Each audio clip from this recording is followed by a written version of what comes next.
Welcome again in our next class. इसके पूरी class में आपको बताया गया था दुर्बल विद्युत अपघट्य व प्रबल विद्युत अपघट्य के बारे में। तो देखते हैं और आप देखेंगे आगे जो है कि एक वियोजन की कोटि किसे कहा जाता है। वियोजन की कोटि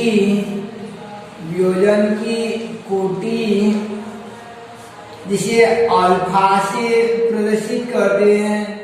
वियोजन की कोटि को अल्फा से रिप्रेजेंट किया जाता है।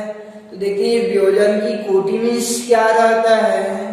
तो जैसे कोई विद्युत अपघट्य लेते हैं, जैसे NaCl लेते हैं, तो इसको जल में डालते ही अवयवी आयन में विभक्त हो जाती है। इस क्रिया को आयनीकरण क्रिया कहते हैं। तो इसमें मान लीजिए 100 NaCl लेते हैं, तो 100 NaCl लेते हैं तो उनमें से 40 NaCl ऐसे धनायन आयन के रूप में टूटता है। तो इस 40 को क्या कहा जाता है, वियोजन की कोटि कहते हैं। कि कुल अणुओं का वह प्रभाज या अंश, कुल अणुओं का उस अंश को वियोजन की कोटि कहते हैं जो कि वियोजन प्रक्रिया में भाग लेता है। जैसे मान लीजिए हमारे पास 100 आलू है और सब्जी बनाना रहता है, तो उसमें 30 को काटते हैं दो भागों में, तो उस 30 को क्या कहेंगे, वियोजन की कोटि कहते हैं। इस प्रकार से डेफिनेशन हो जाता है आपका कि कुल अणुओं का वह प्रभाज, यानी कुल अणुओं का वह प्रभाज में जो हिस्सा फ्रैक्शन, तो कुल अणुओं का वह प्रभाज या अंश जो वियोजन प्रक्रिया में भाग लेता है, वियोजन की कोटि कहलाता है। इसे अल्फा से इंगित करते हैं, प्रदर्शित करते हैं। तो कुल अणुओं का वह प्रभाज या अंश जो वियोजन प्रक्रिया में भाग लेता है, वियोजन की कोटि कहलाता है। इसे अल्फा से प्रदर्शित करते हैं। इस प्रकार से वियोजन का कोटि का डेफिनेशन हो जाएगा आपका। वियोजन का कोटि, इन वियोजन की कोटि मीन्स होगा आपका, जैसे वियोजन की कोटि का अर्थ हो जाएगा कुल अणुओं का वह प्रभाज या अंश जो वियोजन प्रक्रिया में भाग लेता है, वियोजन की कोटि कहलाता है। इसे अल्फा से प्रदर्शित करते हैं। कुल अणुओं का वह प्रभाज या अंश जो वियोजन प्रक्रिया में भाग लेता है, वियोजन की कोटि कहलाता है। अब देखते हैं हम लोग एक दुर्बल विद्युत अपघट्य संबंधित वैज्ञानिक ओस्टवाल्ड का तनुता नियम को, यानी दुर्बल विद्युत अपघट्य के लिए वैज्ञानिक ओस्टवाल्ड का तनुता नियम को देखते हैं। ओस्टवाल्ड का तनुता नियम जो आपका कि दुर्बल विद्युत अपघट्य के लिए एक ओस्टवाल्ड का तनुता नियम, ओस्टवाल्ड का तनुता नियम को जो है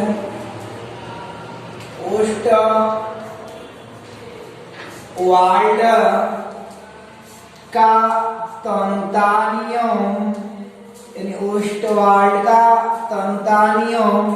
फिर इसका व्युत्पत्ति भी करेंगे, ओस्टवाल्ड का तनुता नियम। तो ये नियम क्या कहता है उसको देखते हैं हम लोग कि ओस्टवाल्ड का जो है आपका तनुता नियम जो है कि कोई दुर्बल विद्युत अपघट्य रहेगा और दुर्बल विद्युत अपघट्य के लिए जो वियोजन की मात्रा होता है अल्फा, ये वियोजन की मात्रा जिसे अल्फा से प्रदर्शित करते हैं, वह समानुपाती होता है। वियोजन की कोटि अल्फा वह समानुपाती होता है कि उसके तनुता के वर्गमूल के समानुपाती होता है।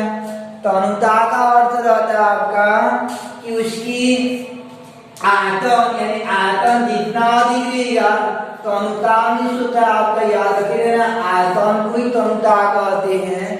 तो जितना ज्यादा तनु करेंगे, जितना ज्यादा पानी डालेंगे वो उतना ज्यादा घुलेगा, यानी उतना ज्यादा धन आयन के रूप में टूटेगा। जैसे नमक लेंगे और नमक में जितना ज्यादा पानी मिलाएंगे वो उतना ज्यादा घुलेगा। मान लीजिए कम पानी लेंगे, ज्यादा नमक डाला रहेगा तो आसानी से नहीं घुलेगा। और नमक को अधिक डाले, यदि पानी को अधिक करेंगे तो घुलनशीलता बढ़ती जाएगा। तो ऐसा तनुता जितना अधिक होगा कि वियोजन की मात्रा उतना अधिक होगा। तो वियोजन की मात्रा उसकी तनुता के अंडर रूट के यानी प्रोपोर्शनल होता है, समानुपाती हो जाता है। अब समानुपाती चिन्ह को हटाते हैं तो एक नियतांक लगता है जिसे के कहते हैं। तो ये के को भी अंडर रूट के अंदर लिखा जाता है। तो ये ओस्टवाल के तनुता नियम का सूत्र हो जाता है। या दूसरा हो जाता है आपका कि ये वियोजन की मात्रा जो है ये तनुता के आधार पर नहीं लेंगे, सांद्रता के आधार पर लेंगे।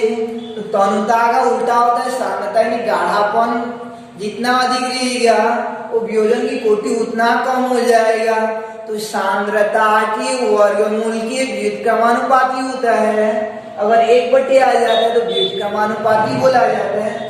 या इस चिन्ह को हटाएंगे तो ये अंडर रूट k/c हो जाता है, अंडर रूट k/c हो जाता है।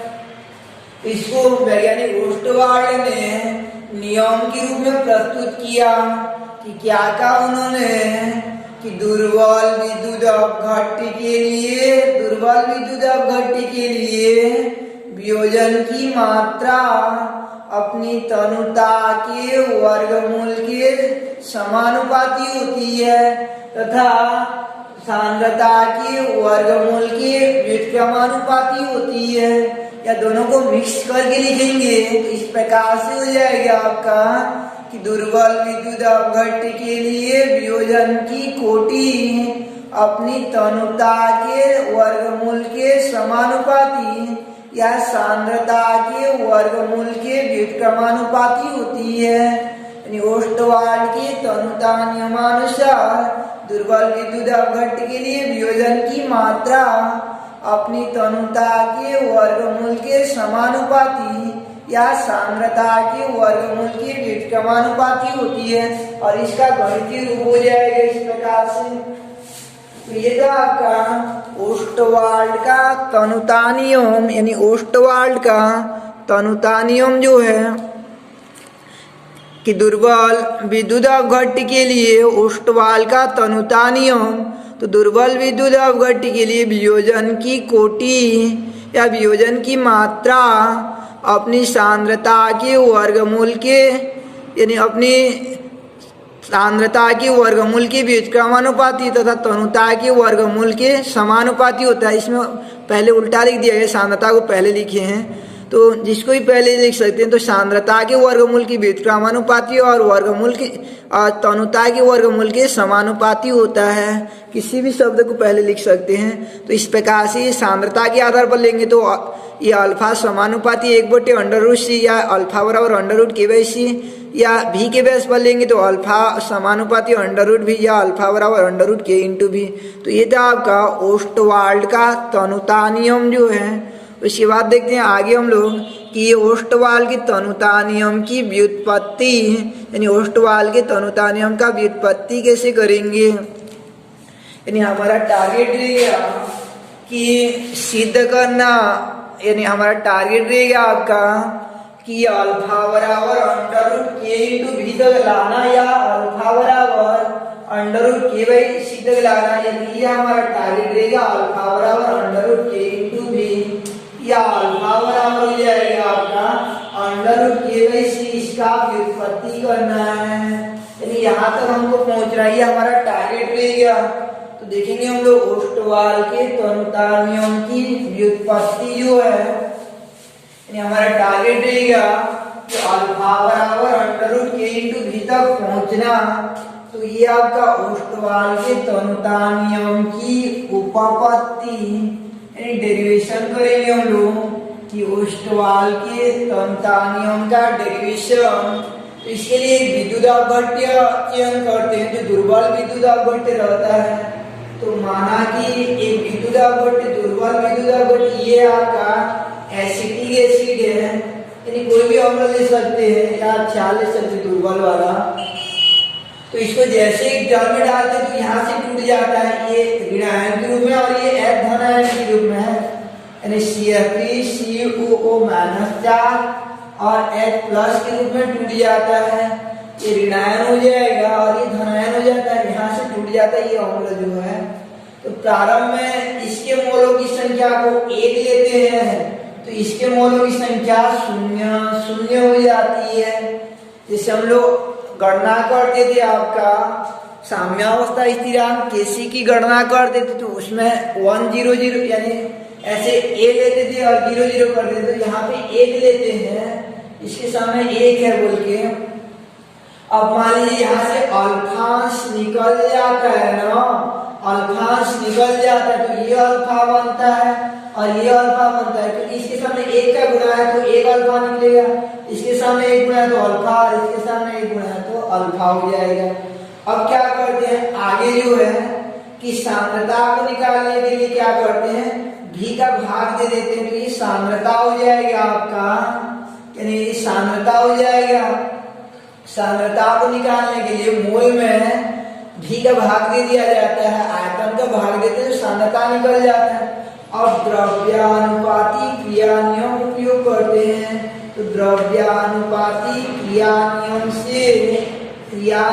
से साम्यावस्था पर क्या होता है आपका कि साम्यावस्था पर यानी के या केसी बराबर होता है आपका, यानी के या केसी बराबर होता है आपका उत्पाद की सांद्रता, उत्पाद आपका ये CH3CO माइनस चार्ज H2 है, इसके सामने 1 घात 1 डालेंगे और H प्लस H2 है। अब नीचे में हम लोग डालेंगे ये CH3COOH यानी एसिटिक अम्ल को डालते हैं और इसका पावर भी 1 होगा क्योंकि सामने में 1 है। तो साम्यावस्था स्थिरांक के या केसी, क्योंकि आयनिक साम्य इसलिए केसी नहीं लिखते हैं, यहाँ पे केवल के लिखते हैं। तो यहाँ तक आपका क्लियर है कि के बराबर आपका इस प्रकार से हो जाएगा CH3CO minus charge plus H plus हो जाता है। उसके बाद जो आपका कि एक के का वैल्यू निकलने के पश्चात अब वैल्यू को डाल देते हम लोग, यानी के का मान प्राप्त होने के पश्चात जो है अब यहाँ से आपको इस प्रकार से मिल जाएगा कि के बराबर ये CH3CO माइनस चार्ज का मान आपका अल्फा बटे भी है, अल्फा बटे भी, और इसका वैल्यू भी अल्फा बटे भी है, इसका वैल्यू H प्लस का भी वैल्यू अल्फा बटे भी, और इसका वैल्यू आपका 1 बटे यानी 1 माइनस अल्फा बटे भी हो जाता है, यानी इसका वैल्यू होगा आपका 1 माइनस अल्फा डिवाइडेड बाई भी हो जाता है। यहाँ से मिल जाएगा आपको के बराबर अल्फा गुणा अल्फा, अल्फा स्क्वायर बटे भी इंटू भी स्क्वायर हो जाएगा। अब इसको गुणा के रूप में बदलेंगे बीच वाला बटे को, तो ये हो जाएगा आपका भी बटे 1 माइनस अल्फा। अब यहाँ से मिल जाएगा आपको के बराबर 1 इंटू भी कट जाएगा, अल्फा स्क्वायर बटे भी इंटू 1 माइनस अल्फा हो जाता है। अब यहाँ पे एक विशेष शर्त लगाते हैं, विशेष कंडीशन लगाते हैं कि क्योंकि विद्युत अपघट्य अत्यंत दुर्बल विद्युत अपघट्य तो अपने जलीय विलयन में बहुत कम धनायन में टूटा रहता है। विद्युत अपघट्य दुर्बल विद्युत अपघट्य है, इसलिए अपने जलीय विलयन में बहुत कम ये आयनिक हुआ रहता है। तो ऐसा मानते हैं कि जो वियोजन हुआ है अल्फा वो बहुत कम मात्रा में हुआ है, अर्थात विलयन जो तनु विलयन है, तो अत्यंत तनु विलयन के लिए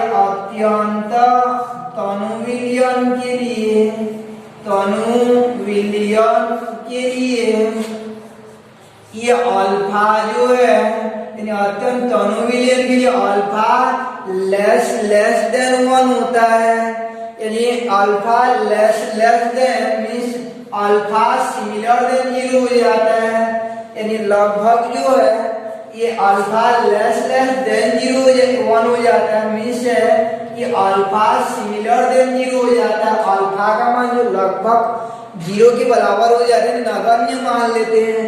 जब कोई राशि 1 से बहुत छोटा होता है तो उसको लगभग जीरो के समतुल्य मान लेते हैं। तो यहाँ से मिल जाएगा के बराबर ये अल्फा स्क्वायर बटे भी और 1 माइनस जीरो, ये अल्फा की जगह जीरो हो जाता है क्योंकि अल्फा का मान लगभग जीरो होता है। तो ये ऊपर वाला अल्फा का मान जीरो क्यों नहीं होता है? तो याद रखिए ना, ये जोड़ घटाव में ही किया जाता है, नगण्य वाला बात जो केवल जोड़ घटाव में किया जाता है, गुणा भाग में नहीं करते हैं, इसलिए ये अल्फा का मान जीरो हो जाता है। अब यहाँ से मिल जाएगा आपको के बराबर एक में जीरो घट जाएगा तो एक आ जाएगा, तो अल्फा स्क्वायर बटे भी हो जाएगा। पक्षांतर करेंगे तो के गुणा भी बराबर अल्फा स्क्वायर, या यहाँ से मिल जाएगा आपको अल्फा स्क्वायर बराबर के इंटू भी मिल जाता है, अल्फा स्क्वायर बराबर के इंटू भी मिल जाता है। अब यानी वर्ग को वर्गमूल में बदलेंगे तो अल्फा बराबर हो जाता है आपका अंडर रूट के इंटू भी। इसी को क्या करना था, हमको सिद्ध करना था, यानी ये क्या है आपका, यही ओस्टवाल का तनुता नियम हो जाता है।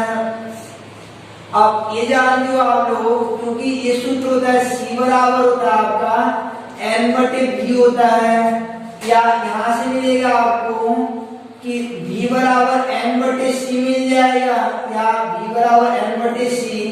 तो ये v की जगह क्या लिखेंगे, एन बटे सी लिखेंगे, और क्योंकि n जो मोलों की संख्या है और यहाँ पे मोलों की संख्या एक है तो n का मान एक हो जाएगा, तो v की जगह हम लोग लिखेंगे n बटे सी मीन्स एक बटे सी लिखेंगे। तो यहाँ से मिलेगा आपको अल्फा बराबर अंडर रूट v की जगह लिखते हैं हम लोग एक बटे सी, यानी ये क्या हो जाएगा अंडर रूट के बाई सी, यानी अल्फा बराबर अंडर रूट के बाई सी। यही ओस्टवाल के तनुता नियम की व्युत्पत्ति हो जाती है, यानी यही क्या होता है आपका ओस्टवाल का तनुता नियम होता है। तो ओस्टवाल का तनुता नियम की उपपत्ति हो जाती है।